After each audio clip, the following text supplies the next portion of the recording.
हाँ बच्चों, आज लेक्चर नंबर 6 क्या स्टार्ट कर रहे हैं? केमिकल प्रॉपर्टी स्टार्ट कर रहे हैं हेलो एल्केन की। पिछली बार हमने क्या कर लिया था? एक केमिकल प्रॉपर्टी करवा दी थी, क्या? Reaction of halo alkane with metals करा दिया था, जहाँ पे हमने ग्रिग्नार्ड रिएजेंट की फॉर्मेशन देखी थी और उसको एनहाइड्रस कंडीशन में रखते थे ताकि वो कॉरस्पॉन्डिंग एल्केन ना बना ले वाटर के साथ। तो यहाँ ध्यान देना। अब नेक्स्ट हमारी आती है nucleophilic substitution reaction of halo alkane. Nucleophilic substitution reaction क्या होता है, यहाँ पर ध्यान देंगे। मान लो ये आपका लिखा है CH3Cl, ठीक है। इसकी रिएक्शन मैंने आपको कहा है कि न्यूक्लियोफाइल को मैं Nu- से बताऊंगा। ये इसकी कोई एक्चुअल नोटेशन नहीं है, ये हम बस यूज कर रहे हैं। तो CH3Cl हो गया, न्यूक्लियोफाइल हो गया। उसके बाद क्या है, यहाँ पे चेक करना CH3 पे कौन सा चार्ज है। CH3 पे स्लाइटली पॉजिटिव चार्ज है और Cl पे कौन सा चार्ज है, स्लाइटली नेगेटिव। तो ये न्यूक्लियोफाइल आएगा तो ये किसे रिप्लेस करेगा, Cl नेगेटिव को या CH3 को? CH3 को रिप्लेस करेगा। चल तुम्हारे को एक बात बताता हूँ, तुम्हें नहीं पता लगता ना किसे करेगा किसे नहीं करेगा। मैं आपको एक छोटी सी बात बोल रहा हूँ, अबे तुम तो ले बोल क्या ध्यान दे। मैं आपको कहता हूँ, जैसे मान कर चलो ये एक बॉय है, ठीक है, ये एक गर्ल है, ठीक है, ये साथ में रहते थे हैप्पीली। अगर एक बॉय आ जाएगा, बॉय, तो कौन इनसिक्योर होगा, बॉय या गर्ल? बॉय इनसिक्योर होगा भाई, क्योंकि बॉय रिप्लेस होने के चांसेस हैं। समझ रहे हो? अरे बॉय को बॉय तो रिप्लेस करेगा, ये थोड़े बॉय गर्ल को रिप्लेस करके चला गया बॉय बॉय साथ में। और मेरी बात सुन, अभी अगर बॉय गर्ल को रिप्लेस करता है, बॉय इनसिक्योर हो गया ना, सॉरी, बॉय बॉय को रिप्लेस करेगा, गर्ल को नहीं करेगा। तो this is called boy substitution reaction. अगर मान ले कोई गर्ल आ गई तो कौन इनसिक्योर हो जाएगा? अब गर्ल हो जाएगा। अरे समझ रहे हो क्यों गर्ल इनसिक्योर होगी? क्योंकि अब गर्ल सब्स्टिट्यूट हो सकती है। तो गर्ल को रिप्लेस करेगी और बॉय, तुम्हें कौन सी सब्स्टिट्यूशन पढ़नी है? Boy substitution. इररिप्लेसेबल बनो भाई, इररिप्लेसेबल, कि तुम्हें कोई सब्स्टिट्यूट ना कर पाए। खैर वो हमारे हाथ में नहीं होता। तो यहाँ ध्यान दे, गर्ल को रिप्लेस कर रही है, बॉय बॉय को करेगा। तो एक बात बता, न्यूक्लियोफाइल है तो वो किसको रिप्लेस करेगा? न्यूक्लियोफाइल को। Very nice, that's why this is called nucleophilic substitution reaction. किसकी? हेलो एल्केन की। क्यों? क्योंकि CH3Cl में Cl नेगेटिवली चार्ज है और न्यूक्लियोफाइल क्या है, नेगेटिवली चार्ज है। तो नेगेटिव स्पीशीज नेगेटिव को क्या करेगी? Substitute. Very nice, that's why this is called nucleophilic substitution reaction of halo alkane. अगर ये रिएक्शन होती है, मेरी बात सुन, न्यूक्लियोफाइल यहां पर मैं लिख देता हूं, क्या न्यूक्लियोफाइल लिख देता हूं, OH नेगेटिव। क्या लिख दे भाई?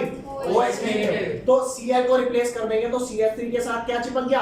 CH3 के साथ आपका चिपक गया OH। हो गया ना न्यूक्लियोफाइल सब्स्टिट्यूशन रिएक्शन? अरे बोल दे यस भैया। Very nice. तो यहाँ पर ध्यान देना, आपका क्या बन जाएगा? ये बन जाएगा Cl नेगेटिव। आपको समझ आया? तो न्यूक्लियोफाइल को रिप्लेस करेगा न्यूक्लियोफाइल और इलेक्ट्रोफाइल को रिप्लेस करेगा। समझ रहे हो ना? न्यूक्लियोफाइल कभी इलेक्ट्रोफाइल को नहीं कर सकता। दो नेगेटिव चार्ज क्या करेंगे? बस, उससे ज्यादा कुछ नहीं कर सकता। बॉन्डिंग हमेशा प्लस और माइनस की बनेगी, ठीक है भाई। तो न्यूक्लियोफाइल को, ये बात समझ में आई? तो ये जो टॉपिक है इसका नाम है न्यूक्लियोफिलिक सब्स्टिट्यूशन रिएक्शन। किसका? हेलो एल्केन का। हेलो एल्केन में दोनों पार्ट है, इलेक्ट्रोफिलिक भी और हाँ, तो न्यूक्लियोफाइल को करेगा। समझ गए? अब यहाँ पर ध्यान देना, ये रिएक्शन जो हुई है, इस रिएक्शन के दो मैकेनिज्म हो सकते हैं। कितने? दो मैकेनिज्म हो सकते हैं। यहाँ पर ध्यान देना, इसके मैकेनिज्म दो हो सकते हैं। एक का नाम है S, एक यो क्या लिखा S, और S के नीचे लिख दो ऐसे सबस्क्रिप्ट में N, ठीक है, और इसको लिख दो 1 SN। अरे S के नीचे लिखा है N, और N का भी दो पार्ट है ना, एक ऊपर और एक नीचे, तो उसके ऊपर 1 लिखना है। कई बच्चे यूं लिख देना SN1। अरे कौन ऊपर कौन नीचे पता ही नहीं लग रहा, सब बराबर है, सब बराबर है। S के नीचे N और N जो था उसके ऊपर 1 आएगा। Is that clear? रबाब दे भाई। तो एक मैकेनिज्म इसका होता है SN1 और एक मैकेनिज्म क्या होता है इसका? SN2। ठीक है, तो आपको मैं समझा रहा हूँ न्यूक्लियोफाइल सब्स्टिट्यूशन के दो। देख, इसका क्या मतलब है? 1 का मतलब है यूनिमोलिकुलर। क्या मतलब है 1 का? Unimolecular nucleophilic substitution, SN1, 1NS, unimolecular nucleophilic substitution. और ये क्या हुआ? Bimolecular nucleophilic substitution. ये क्या होते हैं, ये बात मैं आपको समझाता हूँ, ठीक है। तो ये समझने के लिए हम थोड़ा यहाँ पर आएंगे।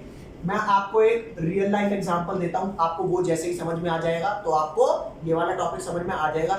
ये सबसे बड़ा टॉपिक है अब आपकी केमिकल प्रॉपर्टीज का। It will take approximately 2 hours class, ठीक है, ताकि हम ये सारा समझ जाएं। तो यहाँ पर ध्यान देना, मैं पहले आपको SN1 मैकेनिज्म एक्सप्लेन करूंगा, फिर एक्सप्लेन करूंगा SN2 मैकेनिज्म। तो सबसे पहले एक्सप्लेन करते हैं SN1 मैकेनिज्म। मान लो ये एक बॉय है और ये एक गर्ल है। अभी हम पढ़ रहे हैं कौन सा? Boy substitution reaction. कौन सा पढ़ रहे हैं? Boy substitution. तो अगर ये बॉय है तो मैं इसको B1 लिख दूं। अरे बॉय सब्स्टिट्यूशन पढ़ ले, गर्ल सब्स्टिट्यूशन पढ़ ले, भाई कोई तो सब्स्टिट्यूट होगा। इसे साथ साथ तो हमेशा रहने नहीं वाले। तो better option go with that. यहाँ पर ध्यान देना, अभी हम क्या पढ़ रहे हैं? अभी हम बॉय सब्स्टिट्यूशन रिएक्शन पढ़ रहे हैं। ये B2 से B1 का सब्स्टिट्यूशन हो जाएगा। तो सबसे पहले मैं आपको कौन सा बता रहा हूँ? सबसे पहले मैं आपको बता रहा हूँ SN1 मैकेनिज्म। इनमें फर्क क्या होता है? अगर SN1 मैकेनिज्म है ना, तो इसमें ये होता है कि भाई बॉय 1 और ये जो गर्ल है, बॉय 1 और ये जो गर्ल है, यहाँ पर ध्यान देना, ऐसा होता है ना कि दोनों में लड़ाई चल रही है। कई बार लड़ाई हो जाती है, मारम पिटी वाली नहीं, लेकिन लड़ाई हो जाती है।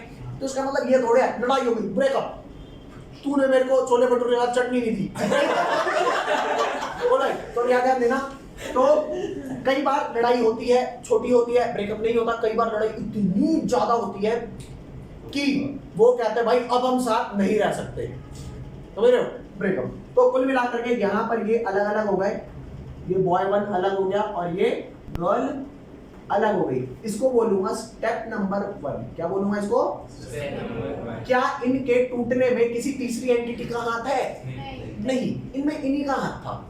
हम ही नहीं चाहते थे कि हम साथ रहें, ठीक है? अब क्योंकि मैं बॉय सब्स्टिट्यूशन रिएक्शन पढ़ रहा हूं, तो जो गर्ल थी, अब बॉय दूसरे बॉय से सब्स्टिट्यूट होगा, तो दूसरा बॉय आया, उसने देखा ओह अकेली लड़की, जाके चेक करता हूँ पैचअप शायद हो जाए। ये गया, ये भी दुखी थी, मेरा ब्रेकअप हो गया।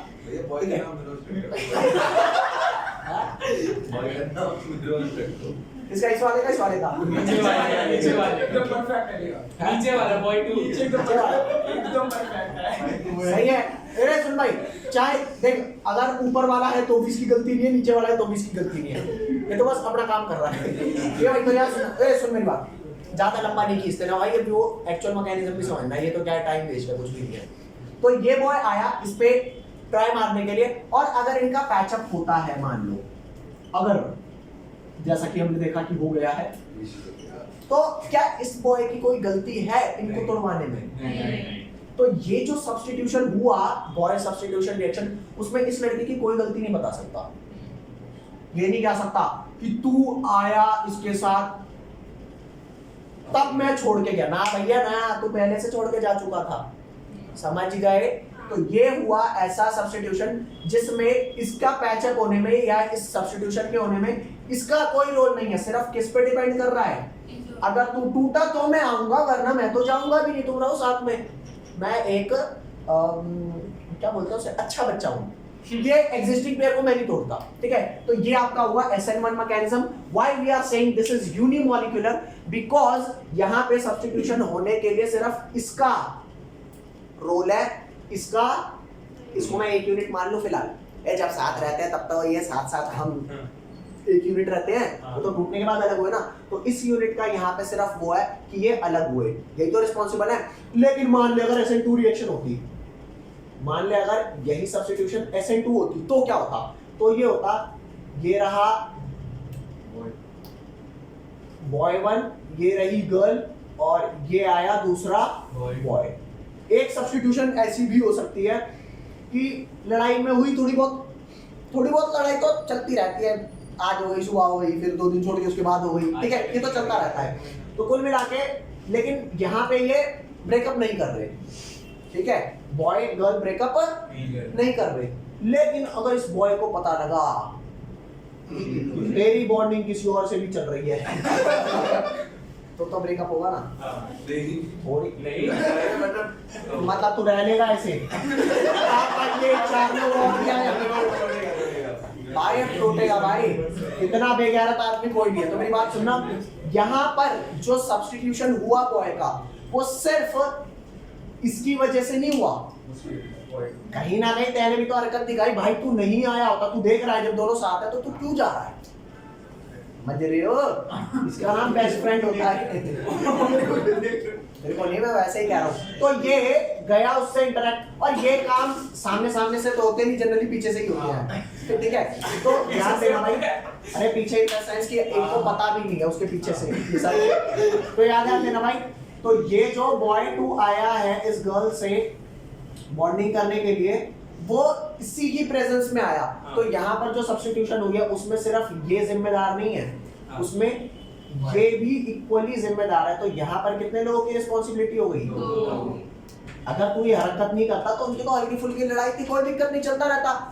यहाँ पे सिर्फ कौन रिस्पॉन्सिबल था? ये बात आपको समझ में आई? दोबारा समझना, SN1 को क्यों मैं यूनिमॉलिक्यूलर न्यूक्लियोफिलिक सब्स्टिट्यूशन बोलता हूँ, क्योंकि तेरे डिफरेंशिएट होने में, तेरे सब्स्टिट्यूशन में इस बेचारे का कोई हाथ नहीं था।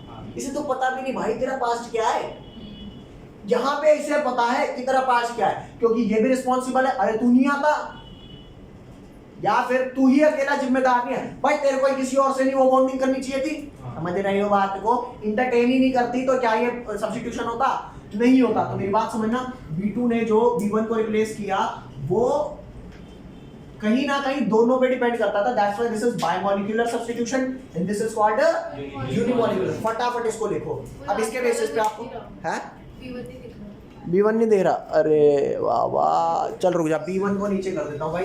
बच्चों ये ध्यान देना, इस B1 को नीचे कर देता हूँ, ये B1 यहाँ पर बेचारा अकेला बैठा हुआ है, ठीक है। ये देख लो भैया, जल्दी से चलते हैं आगे। तो बच्चों अभी तक जितना आपको कराया समझ में आया? ठीक है, ये तो था ऐसे फालतू फट का एग्जांपल। अब इसी चीज को आपको क्या कराता हूँ, इसी चीज को थोड़ा ढंग से समझाता हूँ आपको, ठीक है। मॉलिक्यूल के एस्पेक्ट में कैसे बात करेंगे अब वो चीज समझाता हूँ। जैसे आप सारे बच्चों को पता है कि एक मॉलिक्यूल होता है टेट्राहेड्रल। क्या होता है? जैसे ये आपका CH3Cl लिखा है, तो ये CH3Cl क्या होता है? कुछ ऐसा सा होता है, ये कुछ ऐसा सा, ये दिखाई दे रहा है आपको?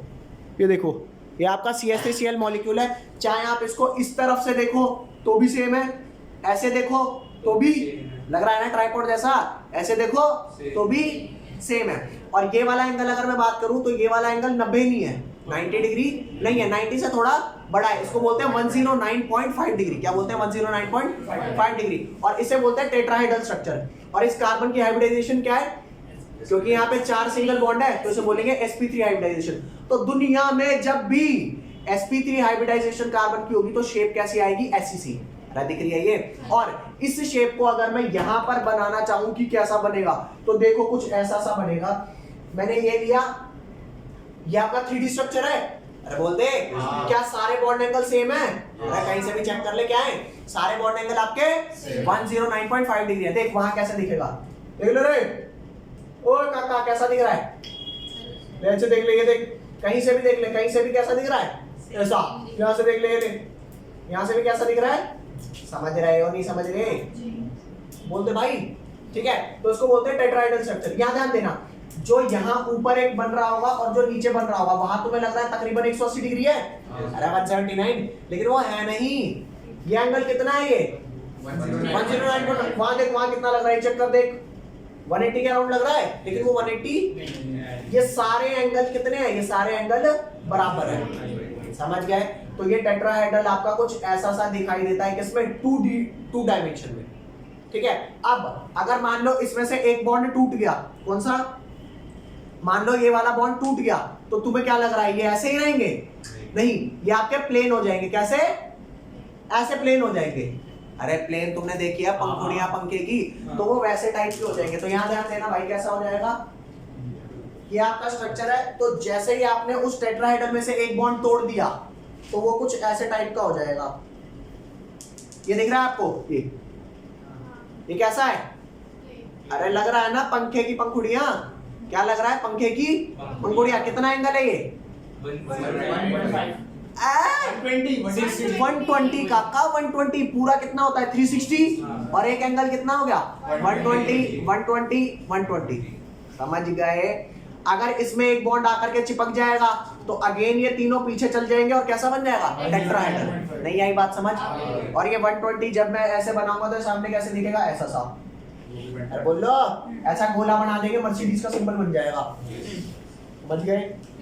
तो कुल मिला के अगर यहाँ पर ये चौथा बॉन्ड लगा है, तो ये कैसा सा दिखेगा आपका टेट्राहेड्रल, और अगर ये चौथा बॉन्ड निकल जाए तो वो कैसा दिखेगा, ट्राइगोनल प्लेनर, ट्राइगोनल प्लेनर। ये बात समझ गए या नहीं समझे? अब मान करके चलो कि अगर इसमें एक बॉन्ड यहां लगाइए, टेट्राहेड्रल टाइप है, अगर पीछे से कोई आकर के ज्वाइन हो जाए तो ये 3 बॉन्ड जो इधर है ना वो कैसे हो जाएंगे, प्लेनर, फिर से प्लेन हो जाएंगे और ये लग जाएगा। तो ये कैसा स्ट्रक्चर दिखेगा, ये कुछ ऐसे टाइप का स्ट्रक्चर दिखेगा कि जो ये आपके पीछे थे 3 बॉन्ड वो प्लेन हो गए, और ये कैसा दिखा, ऐसा।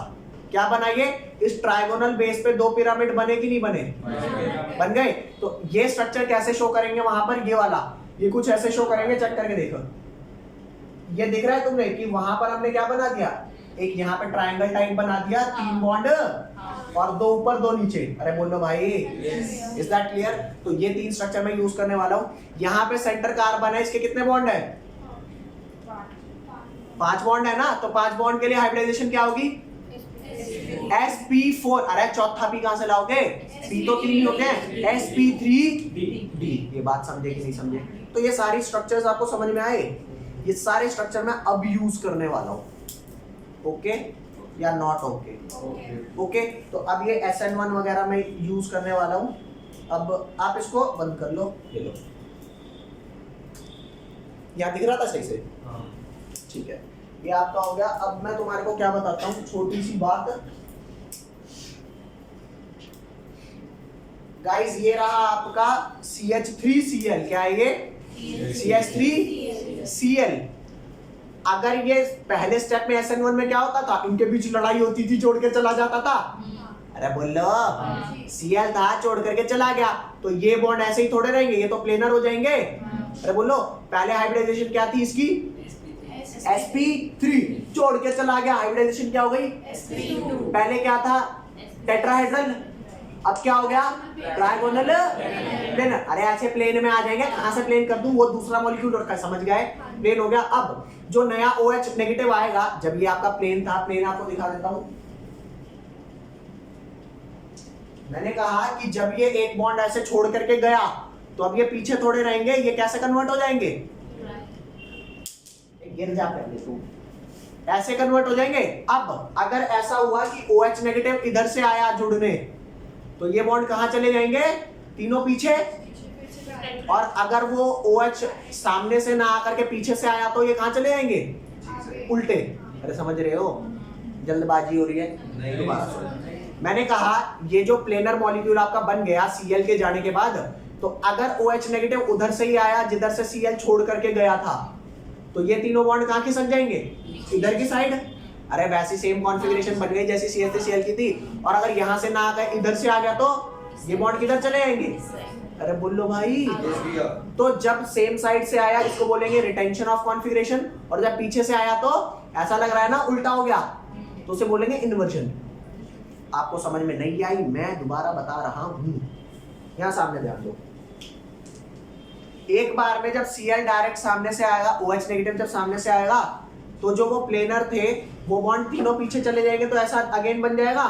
और अगर पीछे से आया होता तो कुछ ऐसा टाइप बन जाता। तो जब पीछे से आएगा, इसे बोलूंगा इन्वर्ट हो गया, और जो सेम साइड वाला बन रहा था उसे रिटेंशन हो गया। क्लियर?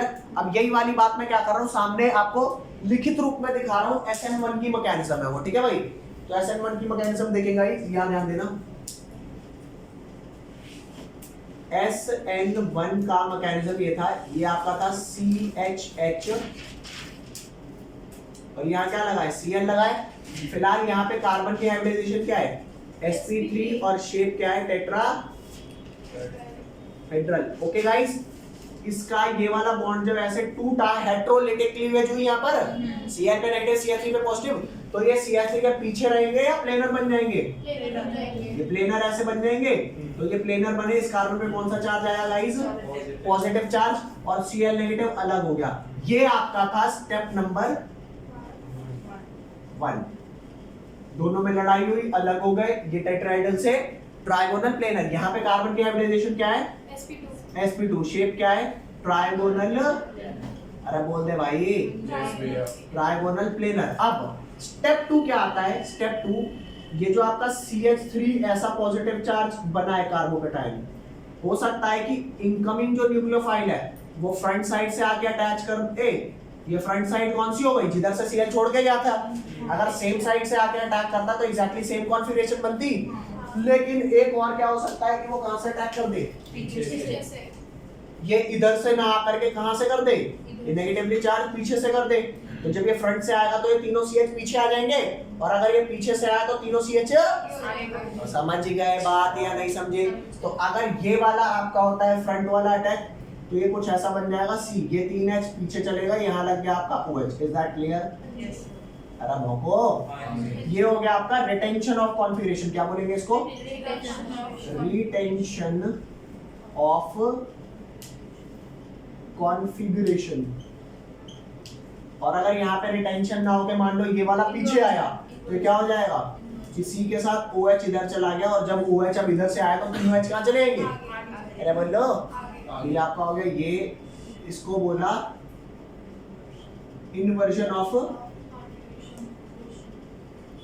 कॉन्फ़िगरेशन। आप में से कितने बच्चे ऐसे हैं जो कह रहे हैं कि ये वाला बिल्कुल इमेजिन ही नहीं हो पा रहा? बोल रहे? अरे भाग दो। अब यहाँ चेक कर, यहाँ पे पहले sp3 था, फिर sp2 हुआ, फिर अगेन क्या हो गया?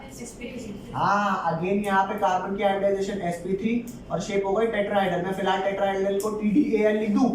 यहाँ पर भी अगेन क्या हो गया? वही sp3 और शेप क्या हो गई? टेट्राहेड्रल।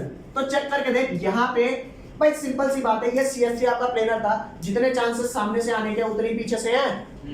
तो 50% तेरा रिटेंशन ऑफ कॉन्फ़िगरेशन वाला प्रोडक्ट बना, और 50% क्या बना आपका? वेरी नाइस, ये बात समझ गए? तो दोनों 1:1 में बनते हैं, इक्वल बनते हैं, रिटेंशन वाला भी, इन्वर्जन वाला भी। यहाँ पर ये जो पूरी सब्स्टिट्यूशन हुई है वो सिर्फ डिपेंड करती है इस वाले मॉलिक्यूल पे। अरे ना तू टूटता ना OH नेगेटिव आता, इसको दोष मत दे भैया। समझ गए? बोलो, इसको जल्दी से नोट कर, या दूसरा साथ में ही बता दूं? दूसरा बता दो। कर कोई नहीं, कर नोट कर इसे। ले भाई ओ भाई, यहाँ सामने ध्यान दे। अब मैं तुम्हारे को क्या करा रहा हूँ, जैसे ये SN1 कराया ना, ऐसे ही क्या करा रहा हूँ, SN2 का मैकेनिज्म समझने के लिए अभी SN1 वाला आपको दिखा दिया था, ठीक है? अब SN2 वाला ध्यान देना भाई। तुम्हारा मान लो ये कुछ ऐसा सा है, ये क्या है? ये तुम्हारा है कि ये तुम्हारा CH3Cl है। Cl अभी छोड़ के गया नहीं, लेकिन OH नेगेटिव पीछे से ऐसे अटैक करने। अरे ऐसे क्या केस में सामने से अटैक होते हैं क्या? सामने खड़ा है, सामने गया तो बाहर जब आज तो आ रहा बाहर मारूंगा बहुत, और ऐसे निकालो, ऐसे नहीं होता। ये काम सब पीछे से होते हैं। ठीक है भाई? तो जब ये पीछे से आके बॉन्ड करेगा तो ये भी तो स्पेस देगा ना, आजा आजा आजा आजा आजा। तो है अरे भाई, तो ये पीछे से ऐसे अटैक कर रहा होगा जोड़ने के लिए, तो ये जो बॉन्ड इधर है ये थोड़ा सा प्लेनर हो जाएंगे। अरे बोल लो, और ये आके अटैक कर देगा। तो फिलहाल अब इसके 5 बॉन्ड बन गए। शेप कैसी बन जानी चाहिए अब? ट्रायगोनल। Very nice. वो जो शेप बन रही होगी वो कुछ ऐसी सी शेप होगी, ये दिखा देता हूँ भैया, ऐसी सी शेप बन गई होगी। ठीक है? ये Cl इधर लगा था, ये 3 बॉन्ड तेरे किधर थे? इधर की साइड। ये पीछे से आया, इन्होंने स्पेस दे दिया, आइए आप भी आइए। इतने ये जो था इसका गुस्सा आ गया, ये क्या है, जब मैं तुम्हारे साथ हूं फिर ये क्या पीछे से बॉन्डिंग फिर ये कहेगा मैं जा रहा हूं भाई, मैं जा रहा गया। तो उसके बाद इसको ये नहीं रहेगा कि अरे यार वो तो चला गया, हाँ इसे स्पेस मिल गई, अब तू ये इधर आ जा। मतलब 100% क्या हो गया? रिटेंशन, ओ सॉरी इन्वर्जन। अरे जो पहले बॉन्ड उधर थे, हाँ, तो ये पीछे से इधर आया, अब ये बॉन्ड कैसे हो जाएंगे? इधर की साइड खींच जाएंगे। नहीं आई बात समझ? तो ये वाला आपको बता देता हूँ भाई। ये देख क्या हुआ यहाँ पर ये C था, इसके साथ क्या लगे थे? 3 H, और यहाँ पर क्या था गाइस? Cl। अरे बोलो, फिर इसके साथ कौन रिएक्ट करने आया? इसके साथ आया OH नेगेटिव रिएक्ट करने, ये आया भाई साहब पीछे से बॉन्डिंग करेंगे। ठीक है भाई? ये तुम्हारा था टेट्राहेड्रल, अब TDAL को टेट्राहेड्रल लिख दिया, यहाँ पे हाइब्रिडाइजेशन sp3 थी। फिर जब ये आया, ये पीछे से लगने आया, तो ये C के जो 3 बॉन्ड थे H वाले, ये प्लेन हो गए। यहाँ क्या लग गया? OH, और यहाँ क्या लग गया? Cl। इस वाले बॉन्ड को आप थोड़ा डॉटेड सा दिखाना। क्या दिखाना? डॉटेड सा दिखाने से क्या होगा कि ये जब आके बॉन्ड कर रहा है मीनवाइल ये जाने का काम कर रहा है। अरे समझ रहे हो? और इस जगह पर अगर मैं बात करूं कि हाइब्रिडाइजेशन क्या हो गई अप्रोक्सीमेटली sp3d और शेप क्या हो गई ट्राइगोनल बाय पिरामिडल। फिर फाइनली क्या होगा ये Cl छोड़ के चला जाएगा और जब ये जाएगा तो OH कहेगा आप बढ़िया गया डन अब पीछे मस्त एकदम फैल के अपने बोर्ड वोर्ड बना ले भाई। तो ये वाला मामला जब फाइनली छोड़ के चला जाएगा तो ये भी कहेगा सी सही है फसरा गया यहाँ से।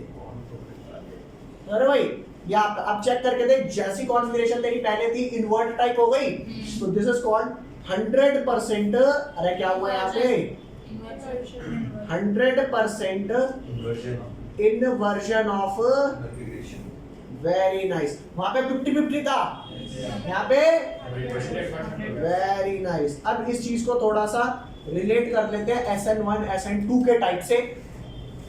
यहाँ पे तेरा सब्स्टिट्यूशन सिर्फ इसकी कहानी थी, तू नहीं टूटता तो ये नहीं आता। यहाँ पे बदमाशी कौन कर रहा है? हाँ तो यहाँ पे 2 यूनिट है तो क्योंकि 2 यूनिट जिम्मेदार है ना तो इससे बोला बाय मॉलिक्यूलर न्यूक्लियोफिलिक सब्स्टिट्यूशन। यहाँ पे सिर्फ कौन जिम्मेदार था? ये बात समझ में आई या नहीं आई? पक्का तू ब्रेक नहीं होगा सब्स्टिट्यूशन नहीं होगा, बस तू साथ बनाए रखना। ये नहीं कि तेरा साथ तो है किसी और से भी साथ है तेरा तेरे भाई। तो ये वाली बात कुछ ऐसी सी है बस समझ जाओ। ये समझ में नहीं आएगा तो और क्या समझ में आएगा? और क्या समझ में आएगा? ये समझ गया SN2 की मैकेनिज्म, SN1 की मैकेनिज्म ये आपका था। अब नेक्स्ट बताता हूँ रिएक्टिविटी, इतने आप ये लिख लो। चलो भाई यहाँ सामने ध्यान देना, मैं आपको स्टेबिलिटी ऑफ कार्बोकेटाइन बता रहा हूँ क्योंकि SN1 SN2 की रिएक्टिविटी चेक करने के लिए वहाँ कार्बोकेटाइन चेक करना पड़ता है। SN2 पे तो नहीं लेकिन SN1 में चेक करना पड़ता है। यहाँ ध्यान दो, मान लो आपके पास एक है C, यहाँ है 3H और यहाँ पर है एक Cl। एक कंपाउंड ये हो गया, नेक्स्ट कंपाउंड ये हो गया। यहाँ पर एक H हटा के क्या लगा दिया एल्काइल ग्रुप और बाकी 2H एज इट इज है, ये Cl हो गया। अगले वाले में 2H हटा करके क्या लगा दिया alkyl group Cl as it is है और तीसरे वाले में तीनों में क्या लगा दिए ओके या नॉट ओके? अरे बोलते ओके। अब अगर कार्बोकेटाइन बनेगा तो कब बनेगा? जब Cl नेगेटिव दोनों इलेक्ट्रॉन लेके चला जाएगा।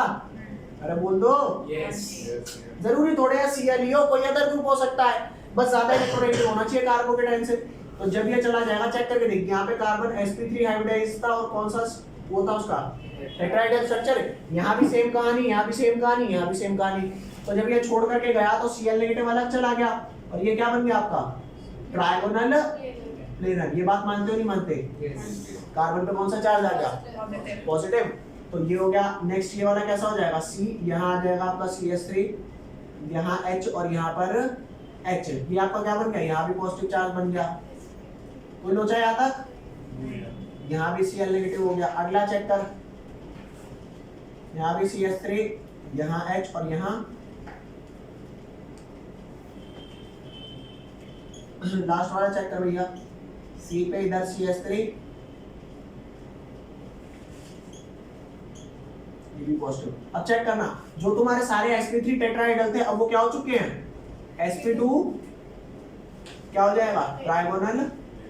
अरे बोल लो भाई ट्राइगोनल प्लेनर। अब चेक कर यहाँ पे जो कार्बन था इसके कितने इलेक्ट्रॉन पूरे थे? क्योंकि 4 बॉन्ड थे, 4 बॉन्ड में 8 इलेक्ट्रॉन पूरे थे। अब ये दोनों इलेक्ट्रॉन Cl लेके भाग गया तो कार्बन पे अब कितने पूरे हैं? 6। अरे बोल लो भाई मेरे को समझ ही नहीं आ रही।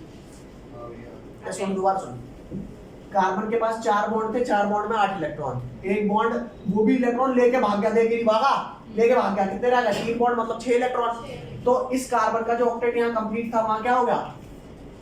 यहाँ पर ऑक्टेट क्या हो गया? इनकम्प्लीट। अरे बोल दे ऑक्टेट इनकम्प्लीट हो गया। तो अब ये इलेक्ट्रॉन डेफिशिएंट स्पीशीज हो गई या electron rich? Very nice, electron deficient. हाँ इलेक्ट्रोफाइल हो गया। तो इलेक्ट्रॉन डेफिशिएंट स्पीशीज क्या चाहती है? मुझे इलेक्ट्रॉन दो या मुझसे और ले लो? अबे अगर इससे और लेने वाले ग्रुप चिपक गए तो वही वाली बात हो जाएगी, कंगाली में आटा गीला है। तो वैसे ही मेरे 8 इलेक्ट्रॉन पूरे नहीं 6 हो गए और तू और मेरे से खींच ले जा, ये बॉन्ड भी तोड़ के ले जा। तो कुल मिला के यहाँ पर अगर ये इलेक्ट्रॉन डोनेटिंग ग्रुप होंगे, मान लो आप गरीबों को कोई दिक्कत नहीं, आप गरीबों को कोई दिक्कत नहीं है, आपके रिश्तेदार अमीर होने चाहिए, समझ रहे हो, जो भी होते नहीं ठीक है भाई। तो यहाँ ध्यान देना, यहाँ पे H एक ऐसा ग्रुप है जो इलेक्ट्रॉन डोनेट नहीं करता। तो कार्बन के 6 इलेक्ट्रॉन है, अरे ऑक्टेट इनकम्प्लीट है, और ये हाइड्रोजन इलेक्ट्रॉन डोनेट करता नहीं। ये कार्बन भी गया है कैसे, मैं कंगाल हूँ, यू भी बस कंगाल से ही है, समझ गए बात। जबकि CH3 ग्रुप क्या करता है, हाँ इलेक्ट्रॉन डोनेट करता है। तो ये वाला कार्बन माना कि इलेक्ट्रॉन डेफिशिएंट है, लेकिन यहाँ पे डोनेटिंग वाला भी तो ग्रुप है। तो बता इस कार्बन की जो थोड़ा सा इलेक्ट्रॉन डेफिशिएंसी होगी, थोड़ी सी दूर नहीं करेगा, कहेगा ले कार्बन इलेक्ट्रॉन ले, अरे बोलो। और इलेक्ट्रॉन डेफिशिएंसी कब दूर होगी, जब एक नहीं ऐसे 2 ग्रुप हो। भाई सुन मेरी बात, मान ले ये कार्बन था जिसका ऑक्टेट कंप्लीट नहीं था, H इलेक्ट्रॉन डोनेट नहीं करता है, लेकिन CH3 इलेक्ट्रॉन डोनेट करता है। तो ये तो इलेक्ट्रॉन डोनेट नहीं कर रहा है, लेकिन CH3 अपने इलेक्ट्रॉन थोड़े से उधर डोनेट कर देगा, तो कार्बन की इलेक्ट्रॉन डेफिशिएंसी थोड़ी सी कम होगी। अरे बोलो, यहाँ पर 2 एल्काइल ग्रुप है, ये दोनों क्या करेंगे, ले भाई, अरे रिच नहीं होगा, लेकिन उतनी कंगाली नहीं रह जाएगी। भाई बॉन्ड तो अब भी 6 हैं, लेकिन वो सॉरी इलेक्ट्रॉन तो अब भी 6 हैं जो इस पे हैं, लेकिन ज्यादातर किसके पास रहने लग जाएंगे वो। और यहाँ पर कितने ग्रुप है ऐसे, 3 ग्रुप। तो सबसे ज्यादा जो रिचनेस फील करेगा गरीबी में भी वो ये कार्बन है, समझ गए। तो चेक करना भाई, जिस कार्बन पे पॉजिटिव चार्ज है उस पे पॉजिटिव चार्ज इसलिए आया क्योंकि एक ग्रुप चला गया, समझ गए, और दोनों इलेक्ट्रॉन लेके चला गया। तो यहाँ पे कितने ग्रुप्स लगे हैं, 3। अगर उस 3 ग्रुप में से तीनों H हैं तो एल्काइल एक भी नहीं है। यहाँ पर 3 ग्रुप में से अगर 2 H हैं तो एल्काइल कितने हैं, एक एल्काइल का मतलब कितना डिग्री कार्बन का टाइम, 1 डिग्री कार्बो, अरे बोलो। और यहाँ पर क्या हुआ, जिस कार्बन पे पॉजिटिव है उस पे एक H है, मतलब एल्काइल कितने, बोलो भाई, ये कौन सा डिग्री कार्बोकेटाइन हो गया, 2 डिग्री कार्बोकेटाइन। और ये कौन सा हो गया, 3। तो जितना ज्यादा डिग्री होगी कार्बोकेटाइन की, उतने एल्काइल ग्रुप ज्यादा डोनेट करने के लिए उतना ज्यादा स्टेबल। समझे या नहीं समझे, बोलो भाई, कोई लोचा। अच्छा इनके नाम क्या है, ये जो आपका CH3 प्लस लिखा है इसको हम ऐसे भी लिख देते हैं, CH3 प्लस, कैसे लिख देते हैं, CH3 प्लस। इसको कैसे लिख देंगे, CH3 CH2 प्लस। इसको बोलते हैं मिथाइल कार्बोकेटाइन। क्या, मिथाइल कार्बोकेटाइन। इसको क्या बोलेंगे, इस वाले को CH3 CH2 प्लस, इसको बोलेंगे इथाइल कार्बोकेटाइन। और इस वाले को क्या बोलेंगे, CH3 CH पॉजिटिव CH3। बोल भाई इसको क्या बोलेंगे, CH3 CH पॉजिटिव। कौन सा पार्ट हो गया ये, एन प्रोपाइल या आइसोप्रोपाइल, घंटा कुछ याद नहीं है तुम्हारे को, आइसोप्रोपाइल कार्बोकेटाइन, ठीक है। और ये वाला क्या है आपका, आइसोब्यूटाइल टर्ट ब्यूटाइल। सी के तीनों तरफ सी है तो क्या हो गया, टर्ट ब्यूटाइल कार्बोकेटाइन। तो स्टेबिलिटी किसकी ज्यादा है, 3 डिग्री वाले की, 2 डिग्री की, 1 डिग्री की, या फिर ब्यूटाइल की, 3 डिग्री की। तो अगर कोई पूछे स्टेबिलिटी ऑफ कार्बोकेटाइन का क्या ऑर्डर है, तो इंक्रीजिंग ऑर्डर क्या होगा गाइस, इंक्रीजिंग ऑर्डर सबसे कम हुआ CH3 वाला, उससे ज्यादा कौन सा हुआ 1 डिग्री, फिर 2 डिग्री, फिर 3 डिग्री। अरे बोलो, इज दैट क्लियर? जल्दी लिख ले भाई इसको, ले भाई सी सामने। ये जो आपका हेलोएल्केन्स है, ये जो हेलोएल्केन्स है, चेक कर रहे, ओए पहले देख लो इधर, सी पे अगर एक एल्काइल लगा हुआ है तो क्योंकि ये 1 डिग्री हेलोएल्केन है, क्या है ये 1 डिग्री, तो इसने जो कार्बोकेटाइन दिया वो भी 1 डिग्री दिया। अगर 2 एल्काइल है तो 2 डिग्री हेलोएल्केन, मतलब कार्बोकेटाइन भी कौन सा दिया, 2 डिग्री। तो जितना डिग्री हेलोएल्केन का होगा कार्बोकेटाइन भी उतनी डिग्री का आएगा। तो यहाँ पर आप लिखोगे कि डिग्री ऑफ हेलोएल्केन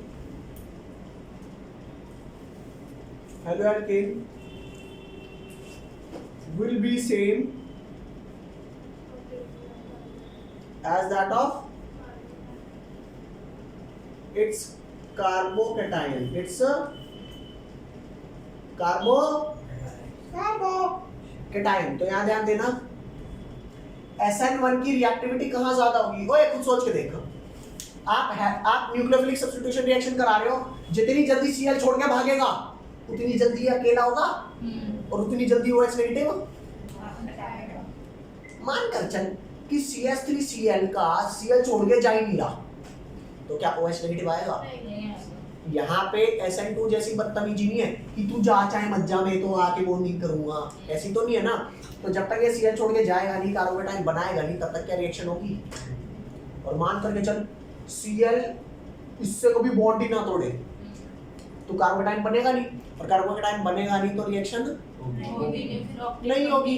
तो सिंपल सी बात ये है कि जब कार्बोकेटाइन बनेगा तब रिएक्शन होगी, और कार्बोकेटाइन कब बनेगा? जब कार्बोकेटाइन स्टेबल होगा तब इजीली बनेगा, या जब स्टेबल नहीं होगा तब इजीली बनेगा? जब स्टेबल नहीं होगा तब इजीली बनेगा। जब स्टेबल होगा। सुन मेरी बात, मान ले तुम किसी के साथ बॉन्डेड हो, तुम बार बार ऐसे धमकी कब दोगे? ओए छोड़ दो तेरे को बात, जब देख रहे तभी लात मारे निकल यहाँ से। लेकिन दूसरा तब भी तुम्हारे साथ बॉन्डेड है, उसे पता है मेरे को इसके अलावा कोई मिलना नहीं, और तुम्हें पता है मेरे को कोई भी मिल जाएगा। तो अगर तुम्हारी हालत ऐसी है मेरे को कोई भी मिल जाएगा, तो तुम साइड वाले को हमेशा क्या करोगे? लात मारते रहो भाई यहाँ से, मैं अकेला हूँगा, कोई मिलेगा। समझ रहे हो?